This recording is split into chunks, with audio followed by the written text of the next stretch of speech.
Jake woke up that Tuesday morning thinking it would be just another regular day at work. He had been a safety inspector for 5 years now, checking factories and plants to make sure workers stayed safe. His job took him to different places every week, and today he was heading to the big chemical plant on the other side of town. As he drove through the morning traffic, Jake sipped his coffee and listened to the radio. The weather was perfect, sunny with a light breeze. He had no idea that in just a few hours, his whole life would change forever. The Meridian chemical plant was huge. Jake had been there twice before for routine checks, but today felt different somehow. Maybe it was the way the security guard at the gate seemed nervous, or how some of the workers avoided eye contact when he walked by. Jake had learned to trust his gut feelings over the years, and something was definitely off. He started his inspection in the main production area. Everything looked normal at first. Machines humming, workers doing their jobs, safety equipment in place. But as Jake looked closer, he started noticing small problems.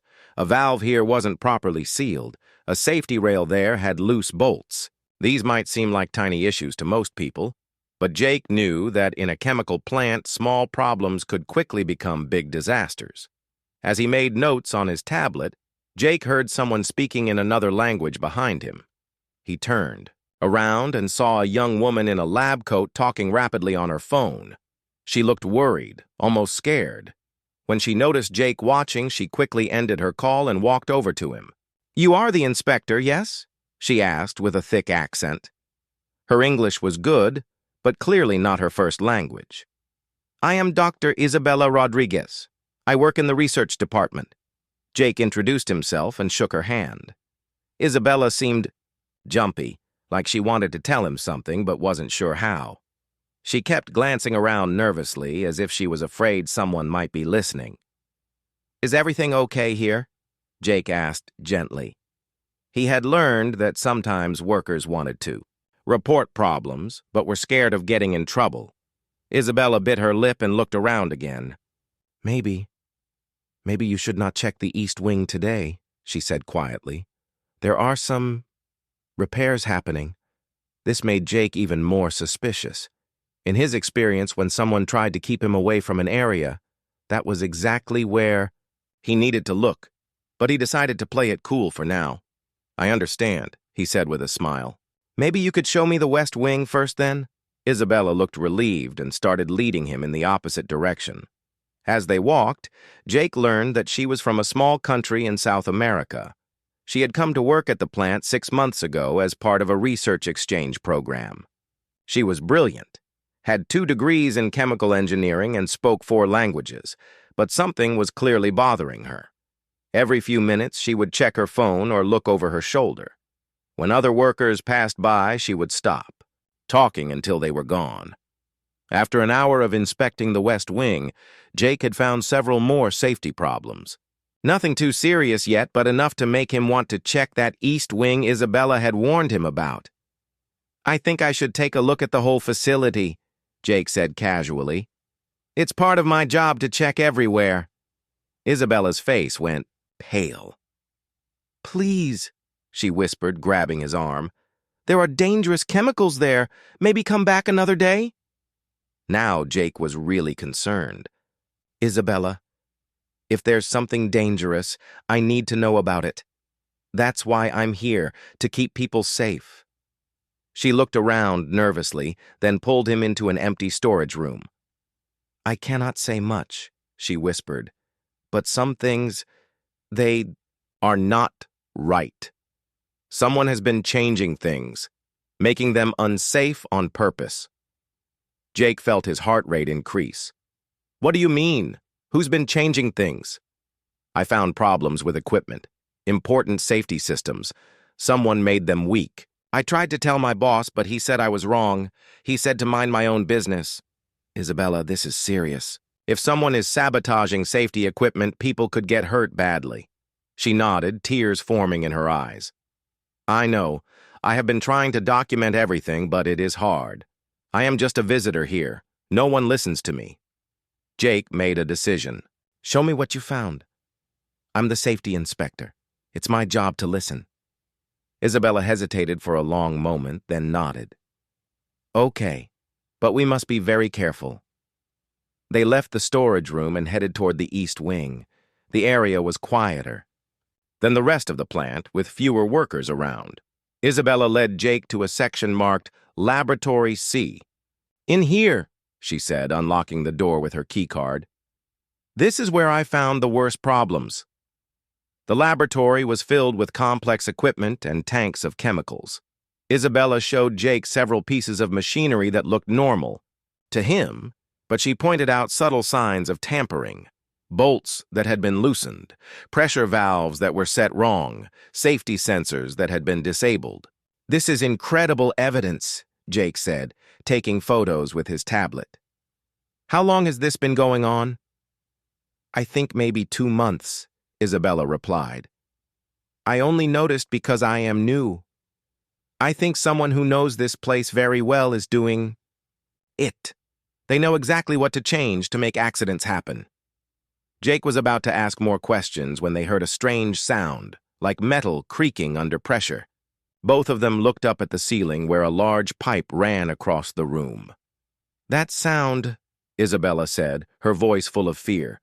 That is not normal. The creaking got louder. Then they heard a hissing sound, like gas escaping. Jake grabbed Isabella's hand. We need to get out of here, now. They ran toward the door, but before they could reach it, the world exploded around them. The sound was deafening, like thunder right next to their ears.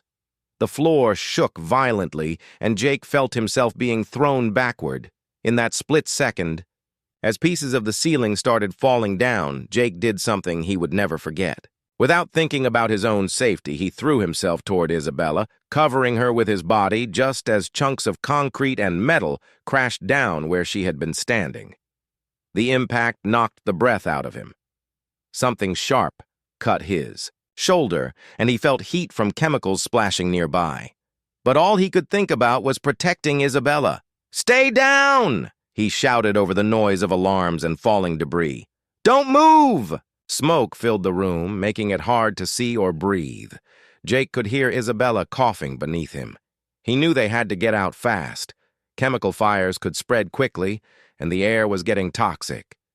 Can you move? He asked her. I think so, she replied weakly. Jake helped her to her feet. Her lab coat was torn and she had cuts on her face, but she seemed okay to walk. The regular exit was blocked by fallen equipment, but Jake remembered seeing an emergency exit on the other side of the lab. This way, he said, keeping one arm around Isabella to steady her. They made their way through the smoke and debris, Jake, using his phone's flashlight to see. The emergency exit was partially blocked, but Jake managed to push aside enough rubble for them to squeeze through. Once they were outside, Jake guided Isabella to a safe distance from the building. Other workers were running out of nearby sections, and he could hear sirens in the distance. Are you hurt badly?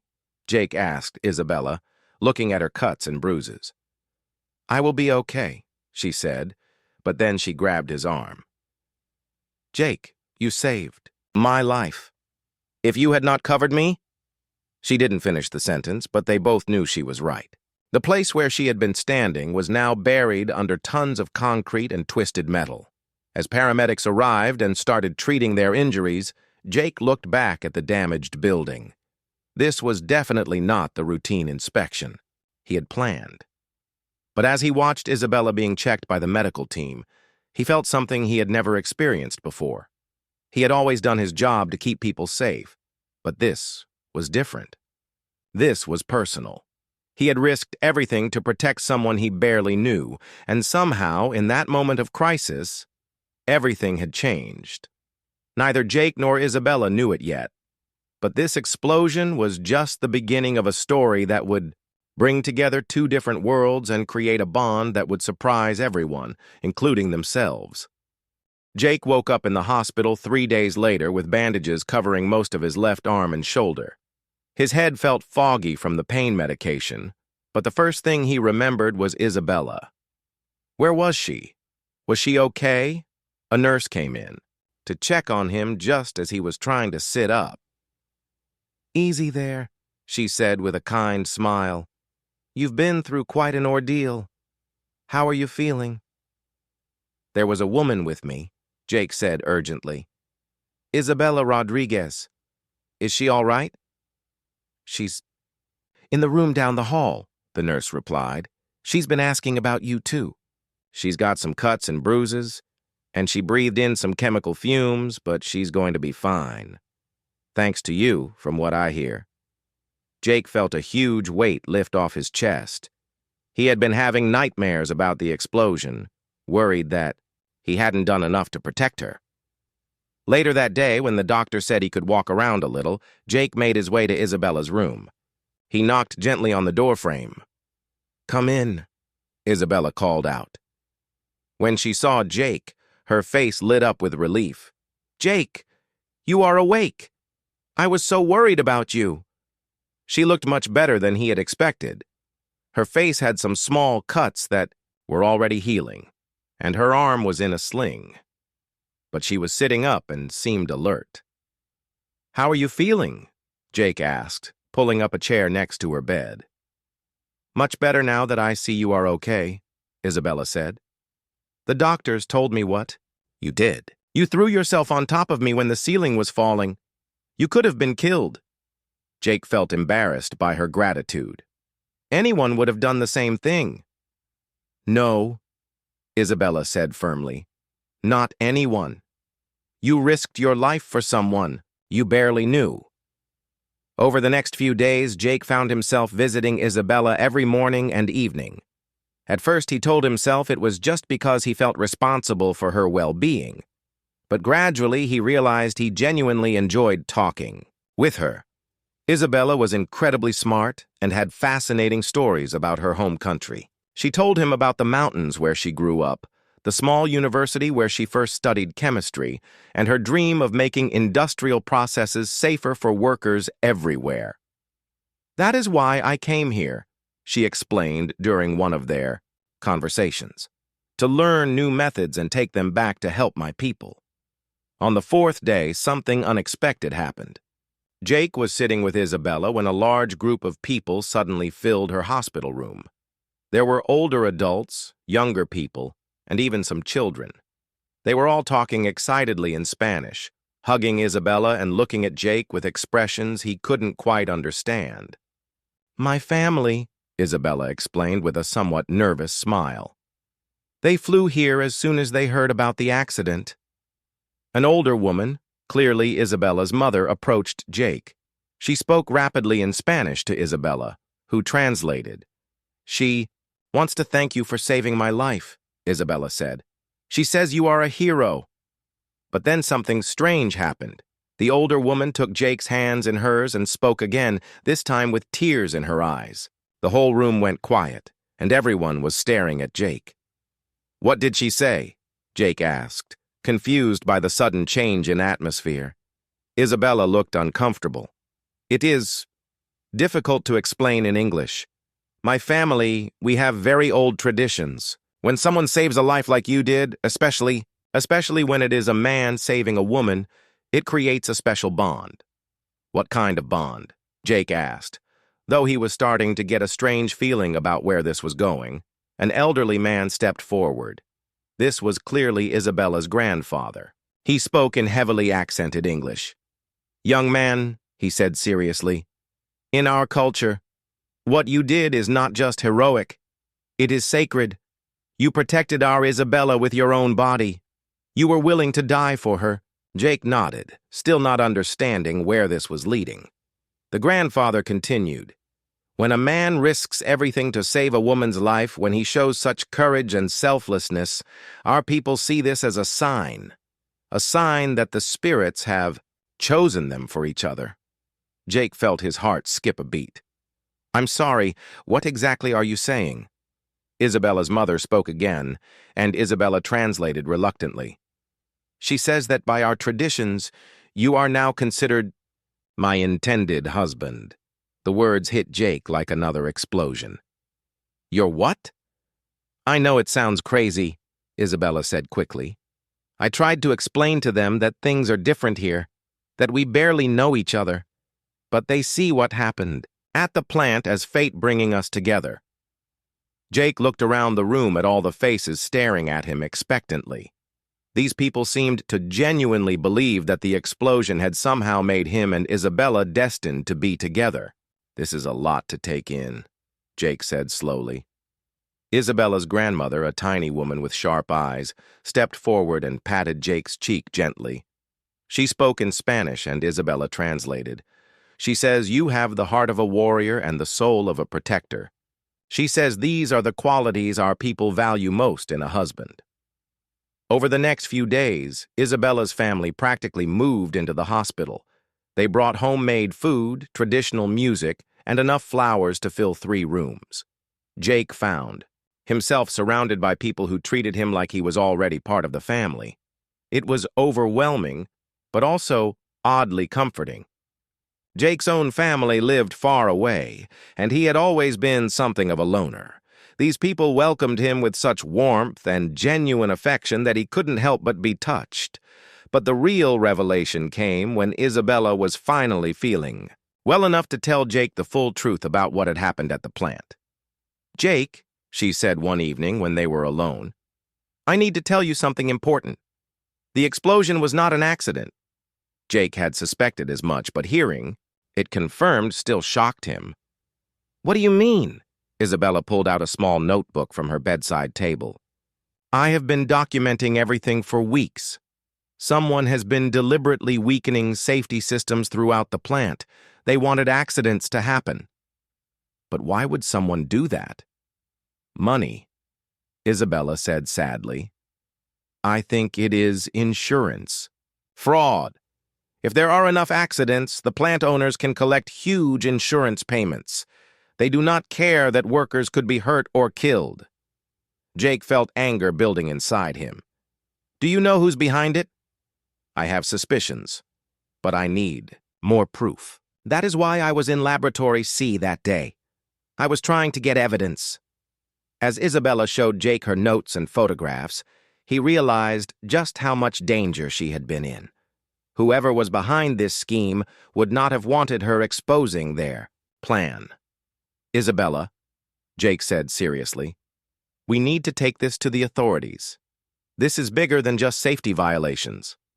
"I know," she replied, "but I am scared. These people have power, and I am just a foreign visitor here. Who will believe? Me?"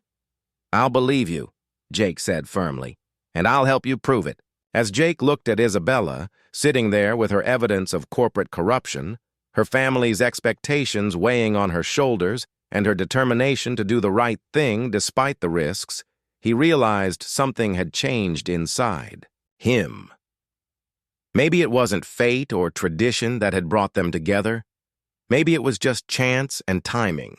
But sitting there in that hospital room, surrounded by the warmth of Isabella's family and the gravity of their shared experience, Jake began to understand that some bonds are created in moments of crisis and strengthened by choice. The explosion had thrown them together, but what happened next would be up to them. 2 weeks after leaving the hospital, Jake found himself in a completely different world. Isabella's family had rented a large house near the hospital, and somehow Jake had become a daily visitor. What started as checking on Isabella's recovery had turned into something much more complex and beautiful. Every evening after work, Jake would drive to the house where Isabella was staying. The moment he walked through the door, he was surrounded by the sounds and smells of a different culture. Isabella's mother, Lucia, would immediately start preparing food for him. Her father, Carlos, would pull him aside to teach him Spanish words. The children would run up to him with drawings they had made. "They really like you," Isabella said one evening as they sat on the back porch, watching her young cousins play in the yard. "I like them too," Jake admitted. "I've never experienced anything like this. My family was always so quiet and distant. This is overwhelming," Isabella suggested with a smile. "Amazing," Jake finished. Isabella's grandmother, who everyone called Abuela, had taken a special interest in Jake. Despite speaking no English, she seemed to understand everything he was thinking. She would pat his hand encouragingly when he struggled with Spanish words, and she always made sure he got the biggest portions at dinner. "She says you have good energy," Isabella translated one day after Abuela had spent 10 minutes examining Jake's hands and nodding approvingly. "She says the spirits chose well." Jake was slowly learning that Isabella's family took their traditions very seriously, but they weren't trying to force anything. They seemed to genuinely believe that fate had brought Jake and Isabella together, and they were simply welcoming him into their world while that destiny unfolded. But Jake's feelings for Isabella were growing for reasons that had nothing to do with tradition or family pressure. She was brilliant, funny, and incredibly brave. During her recovery, he had watched her review her evidence about the plant sabotage over and over, determined to make sure justice was served even though it put her at risk. "The federal investigators want to meet with us tomorrow," Jake told Isabella one evening. He had contacted the authorities about her evidence, and they had taken the matter very seriously. "Are you nervous?" Isabella asked. "A little," Jake admitted. "But we're doing the right thing." The next day, Jake and Isabella met with Agent Thompson and Agent Davis from the federal office. Isabella had organized all her evidence perfectly. Photographs, measurements, documentation of conversations, and a timeline of when each piece of equipment had been tampered with. "This is incredibly thorough work," Agent Thompson said, reviewing Isabella's notes. "How did you know to document all of this?" "In my country, safety standards are not always enforced properly," Isabella explained. "I learned to pay attention to details that others might miss. When I started working at the plant, I noticed things that seemed wrong, but everyone told me that was just how things were done here." "But you kept investigating anyway," Agent Davis observed. "Safety is not negotiable," Isabella said firmly. "Workers should not have to risk their lives because someone wants to make money from insurance claims." As the investigation progressed over the following weeks, Jake and Isabella found themselves working closely together. Jake's knowledge of safety protocols combined with Isabella's technical expertise made them an effective team. They spent hours going through plant records, identifying patterns of equipment failures, and connecting the dots between incidents. During these long evenings of detective work, Jake learned more about Isabella's background. She had grown up in a small mountain town where her father worked in a mining operation. She had seen firsthand how poor safety standards could destroy families when workers were injured or killed. "That is why I became an engineer," she told Jake one night as they worked late in the family's kitchen, surrounded by papers and laptops. "I wanted to make dangerous work safer." "And that's why you came here? To learn better safety methods?" Isabella nodded. "My government sent me here to study American safety standards. The irony is that I found corruption here just like at home." Jake reached across the table and took her hand. "You're incredibly brave.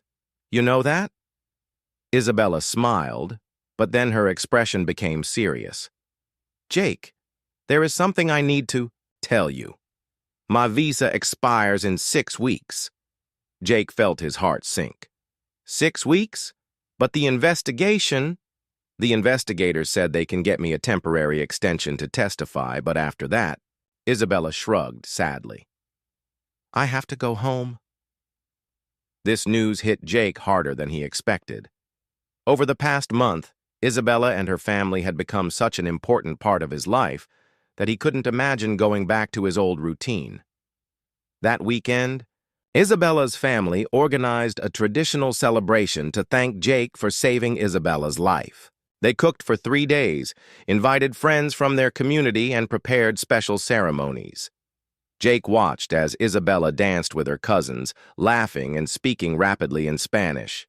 She looked so natural, so happy with her family around her. For the first time, Jake truly understood that she had a whole life waiting for her back home.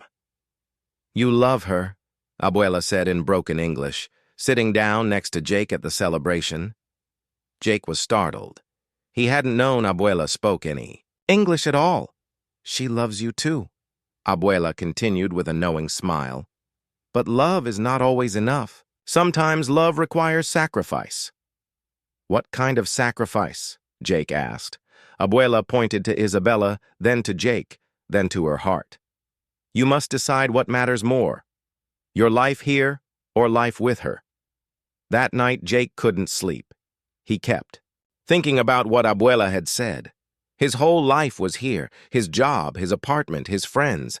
But when he tried to imagine his future without Isabella, it felt empty. The next morning, Jake made a decision that surprised even himself. He called his boss and asked about taking an extended leave of absence. Then he went online and started researching job opportunities in Isabella's home country. When he told Isabella what he was considering, she was shocked. Jake, you cannot give up your career for me, she said. That is too much to ask. You're not asking, Jake replied. I'm choosing. These past few weeks with you and your family have shown me what I've been missing. I've been so focused on work that I forgot about living. Isabella's eyes filled with tears. But what if things do not work out between us? What if you move there and we discover we are not compatible? Then at least I'll know I tried, Jake said, and I'll have learned Spanish and experienced a new culture. That's not exactly a waste. As they continued working on the investigation, Jake also began seriously studying Spanish with help from Isabella's family. Every evening became a language lesson with different family members teaching him new words and phrases. Carlos taught him technical terms related to engineering and safety. Lucia taught him food words and how to ask for things politely. The children taught him slang and jokes. Abuela taught him the most important phrases of all, how to express love, respect, and commitment. Meanwhile, the federal investigation was uncovering a network of corruption that went far beyond the single plant where Jake and Isabella had met. 3 other facilities had experienced suspicious accidents, and the pattern of insurance claims was becoming clear. Your girlfriend's documentation is going to put several people in prison, Agent Thompson told Jake during one of their meetings. She's not my girlfriend, Jake said automatically, then realized how strange that sounded given everything that was happening. Agent Thompson raised an eyebrow. Well, whatever you want to call her, she's a hero. And so are you for supporting her through this. As Isabella's visa deadline approached, Jake found himself spending every free moment with her family. They had accepted him so completely that he sometimes forgot he wasn't actually related to them. But the question remained. What would happen when Isabella had to return home? Jake had been approved for his leave of absence, and he had even started the process of applying for a work visa in Isabella's country. But was he really ready to leave everything behind? The answer came to him one evening as he watched Isabella helping her young cousin with homework. She was patient, kind, and genuinely cared about helping others learn and grow. This wasn't just about romance anymore. This was about finding someone who shared his values and made him want to be a better person. Jake realized that home wasn't a place. It was the people you chose to build a life with. And for the first time in his life, he knew exactly where he wanted to build that life. The courtroom was packed on the day Isabella had to testify. Jake sat in the front row, watching as she confidently presented her evidence to the judge and jury. Her English had improved dramatically over the past 2 months, and she spoke clearly. About each piece of sabotage she had documented, the defendant deliberately loosened these bolts, Isabella explained, pointing to photographs on a large screen. This valve was set to fail under normal pressure. These safety sensors were disabled with a simple wire cut that would not be noticed during routine inspections. Jake felt proud watching her. Despite being nervous about speaking in court, Isabella remained calm and professional. She answered every question from the lawyers with precision and never let them confuse her or make her doubt what she had seen. The defense attorney tried to suggest that Isabella had misunderstood American safety standards, but she was ready for that argument. I have studied safety protocols from 12 different countries, Isabella replied firmly. What I found at this plant would be considered dangerous anywhere in the world. After 3 days of testimony, the jury took only 4 hours to reach their verdict. The plant manager and 2 other employees were found guilty of conspiracy and fraud. The insurance scheme had been exposed, and justice was served. But even this victory couldn't solve Jake and Isabella's biggest problem. Her visa extension would expire in just 1 week. That evening, Isabella's family threw a celebration dinner for the successful trial. Everyone was happy about the verdict, but Jake could see the sadness in their eyes. They knew Isabella would soon have to return home, and they weren't sure when they would see Jake again. After dinner, Jake and Isabella took a walk in the small park near the house. They had done this almost every evening for the past month, but tonight felt different. Tonight felt like an ending. "I have something to tell you," Jake said, stopping by a bench where they often sat to watch the sunset. Isabella looked at him with curious eyes. "What is it?" Jake took a deep breath. "I've been accepted for a work visa in your country. I can start working there in 3 months." Isabella's eyes widened in surprise. "Jake, you did not tell me you applied for this." "I wanted to make sure. It was possible before I said anything. I didn't want to give you false hope." Isabella sat down on the bench, looking overwhelmed. "This is incredible news. But Jake, are you sure about this? You would be giving up everything here." "I've thought about it every day for weeks," Jake said, sitting beside her. "I realized that everything I really want is connected to you and your family. My job here is just work, but what we could build together feels like a real life." Isabella was quiet for a long moment. "There is something I must tell you too," she said finally. "My supervisor back home has offered me a position with the government safety department. It would mean traveling around the country, implementing new safety standards. It is exactly the job I have always dreamed of." Jake smiled. "That's wonderful. You deserve that opportunity."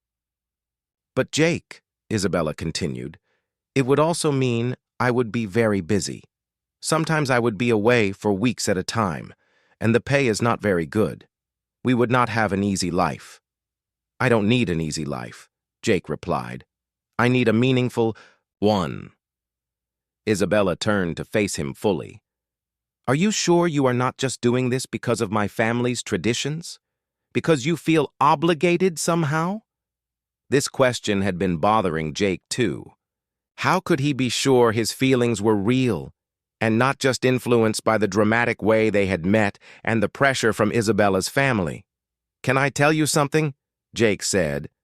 "Last week, when you were at the library researching legal precedents, for the trial, I spent the whole day with your family. Your cousin Diego was teaching me to play guitar, and Abuela was showing me how to make her special soup." Isabella nodded, listening carefully. "At one point, your little niece Sophia fell asleep in my lap while I was reading to her, and I just sat there, holding this sleeping child, surrounded by people who had welcomed me like I was already family. And I realized something." "What?" "I realized that for the first time in my life I felt like I was home, not because of some tradition or obligation, but because these people had shown me what love and family really look like. And you're at the center of all of that." Tears formed in Isabella's eyes. "Jake, I need to ask you something very important. Will you marry me?" Jake was so surprised he almost fell off the bench. "Wait, what? I thought I was supposed to ask you that question." Isabella laughed through her tears. "In my culture, women can propose too. And I want to marry you not because my family expects it, but because I love you. Because you risked your life for me before you even knew my name. Because you learned Spanish just to talk to my grandmother. Because you're willing to change your whole life to be with me." "Yes," Jake said immediately. "Of course, yes. But Isabella, I want to do this right. I want to ask your father for permission and have a proper proposal." That night, Jake nervously approached Carlos, Isabella's father. They sat on the front porch while the rest of the family was inside cleaning up from dinner. "Carlos," Jake began in his still improving Spanish. "I would like to ask for your daughter's hand in marriage." Carlos smiled broadly. "Jake, my friend, you have already proven yourself to our family many times over, but I appreciate that you asked properly. Yes, you have my blessing." "There's something else," Jake continued. "I know your family expects certain traditions to be followed. I want to make sure we honor those while also doing what feels right for Isabella and me." Carlos nodded thoughtfully. "Traditions are important because they connect us to our ancestors and our values. But traditions should serve love, not control it. You and Isabella must decide what kind of marriage you want to build." The next evening, Jake organized a proper proposal. With help from Isabella's family, he prepared a beautiful dinner in the backyard, complete with lights strung between the trees and her favorite flowers everywhere. When Isabella came outside and saw the setup, she covered her face with her hands. "Jake, what is all this?"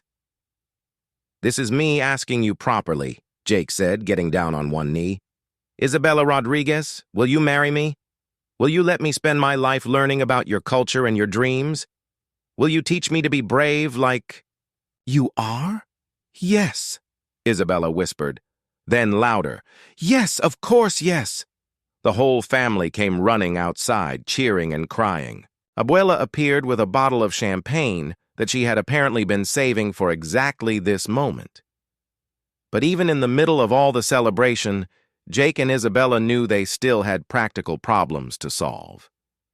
Isabella had to leave the country in 3 days, and Jake's work visa wouldn't be approved for another 3 months.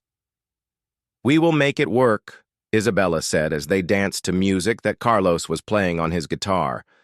"3 months is not so long, and I'll use that time to get better at Spanish and learn everything I can about your country," Jake replied. Abuela appeared beside them with tears in her eyes. In her broken English, she said, "The spirits knew. They brought you together for a reason." As Jake looked around at Isabella's family celebrating their engagement, he realized that Abuela was right.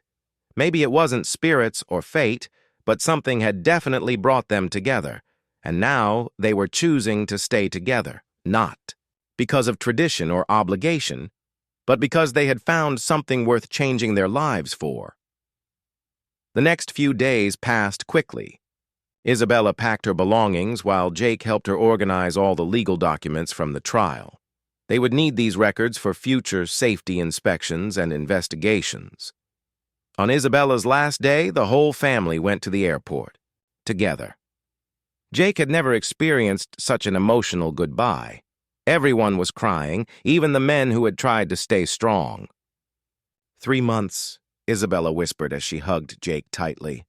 "I will call you every day." 3 months, Jake agreed. "And then we start our real adventure." As Jake watched Isabella's plane disappear into the sky, he felt sad, but also excited. In 3 months, he would be starting a completely new life in a new country with the woman he loved. It was scary and uncertain, but it was also the most alive he had ever felt. 3 months felt like 3 years. But finally, Jake was boarding a plane to Isabella's country. His Spanish had improved dramatically during their daily video calls, and Isabella's family had sent him care packages filled with traditional foods and photos of their hometown. The plane ride was long, but Jake was too excited to sleep. He kept looking at the ring in his pocket, a simple band that Isabella had helped him choose during one of their video calls. They had decided to have 2 wedding ceremonies, a small legal one when he arrived, and a traditional celebration with all the extended family and community. When Jake stepped off the plane, the first thing that hit him was the altitude. Isabella's city was high in the mountains, and the air was thinner than he was used to. The second thing that hit him was Isabella herself, running toward him with tears streaming down her face. "You're really here," she said, throwing her arms around him. "I can't believe you're actually here." "Did you think I might change my mind?" Jake asked, holding her tightly. "Maybe a little," Isabella admitted with a laugh. "Moving to another country is a big decision. I thought you might realize how crazy this all is." "The only crazy thing would be not coming," Jake replied. Isabella's family was waiting outside the airport with a car decorated with flowers and ribbons. The reunion was everything Jake had hoped for: warm hugs, excited chatter in Spanish, and Abuela pinching his cheeks to make sure he was real. As they drove through the city toward Isabella's family home, Jake was amazed by the scenery. Mountains surrounded them on all sides, and the city was a mix of modern buildings and traditional architecture. The colors were more vibrant than anything he had seen before: bright blues, deep reds, and yellows that seemed to glow in the mountain sunlight. "It's beautiful," Jake said, trying to take in everything at once. "Wait until you see the countryside," Isabella replied. "Tomorrow we will drive to my grandmother's village. That is where we will have the traditional ceremony." Isabella's family home was larger than Jake had expected, with a big courtyard in the center and rooms built around it. Extended family members were constantly coming and going, and Jake quickly lost track of how many cousins, aunts, and uncles he was meeting. That evening, Isabella showed Jake around the city where she had grown up. They walked through markets, filled with local crafts, past ancient buildings that had stood for hundreds of years, and along streets where children played while their parents chatted on doorsteps. "This is very different from your city," Isabella said, as they sat in a small cafe drinking coffee that was stronger than anything Jake had ever tasted. "Different, but wonderful," Jake replied.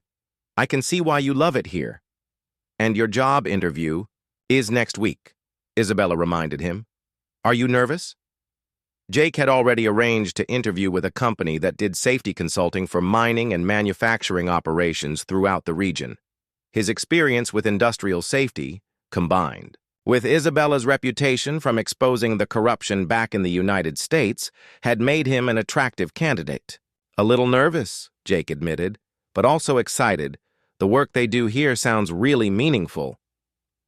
The next day, they drove to Abuela's village for the traditional wedding ceremony. The trip took them through mountain roads that climbed higher and higher, past small farms and villages that looked like they hadn't changed in decades. Abuela's village was tiny, maybe 50 families living in houses built from local stone and wood.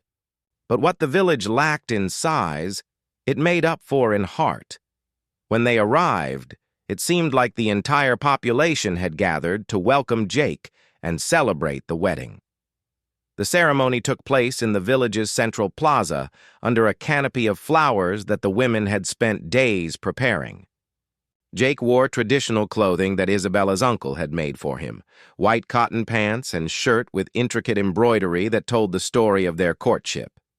Isabella looked absolutely stunning in a dress that had been passed down through generations of her family. It was covered in beadwork that caught the sunlight and made her look like she was glowing. The ceremony itself was unlike anything Jake had ever experienced. There were blessings from village elders, traditional songs that everyone seemed to know by heart, and rituals that connected them not just to each other, but to the land and community around them. When the village priest asked Jake to make his vows, he spoke in Spanish that he had been practicing for weeks. "Isabella," he said, "you saved my life by showing me what real love and family look like.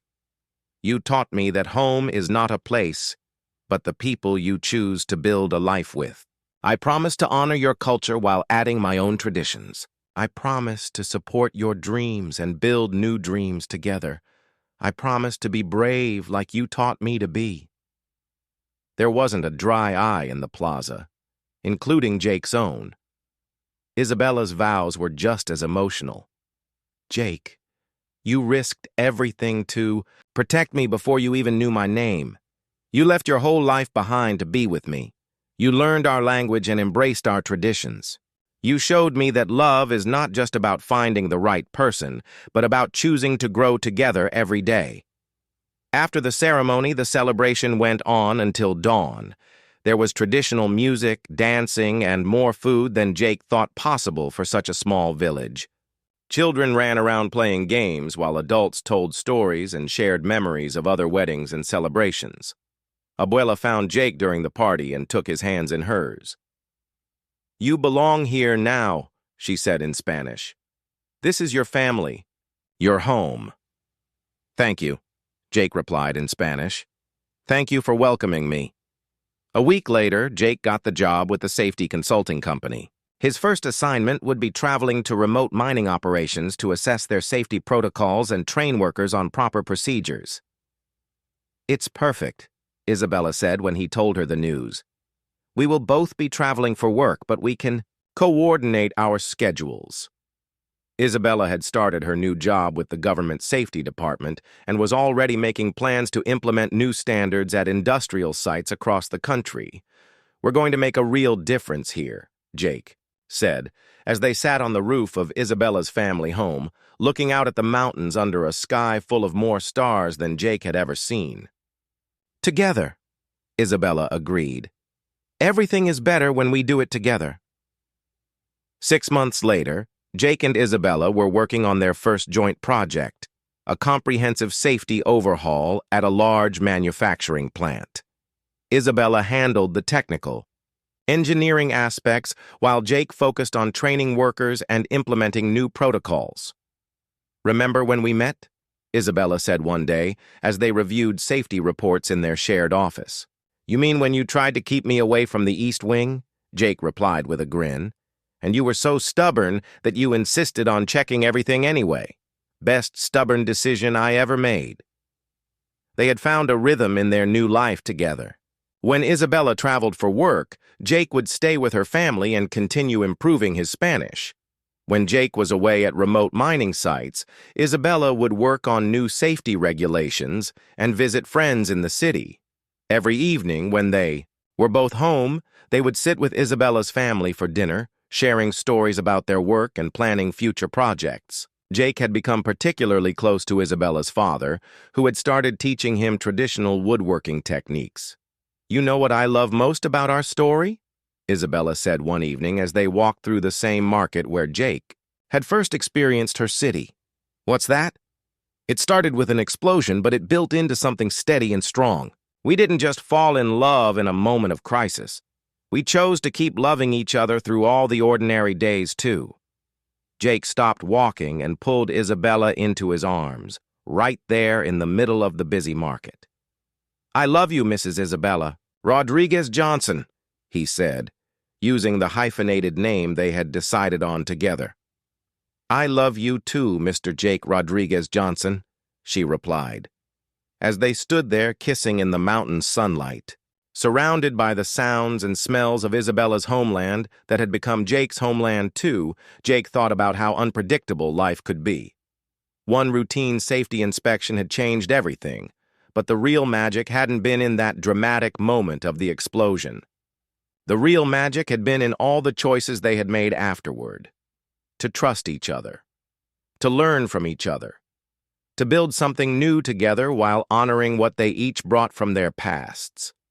Jake and Isabella continued their work, making industrial sites safer throughout the region. Their reputation grew, and they eventually started their own consulting company, specializing in implementing safety standards in developing countries. But every year, on the anniversary of the explosion that brought them together, they would return to Abuela's village for a celebration. The whole community would gather to hear the story again. How a safety inspector from far away saved their Isabella, and how love grew from that moment of courage into a lifetime of partnership. And every year, Abuela would end the story the same way. The spirits knew what they were doing when they brought these two together. Sometimes the most beautiful things grow from the most dangerous moments. Jake and Isabella would look at each other and smile, knowing that while it might have been spirits or fate or just incredible luck that brought them together, it was their daily choice to love and support each other.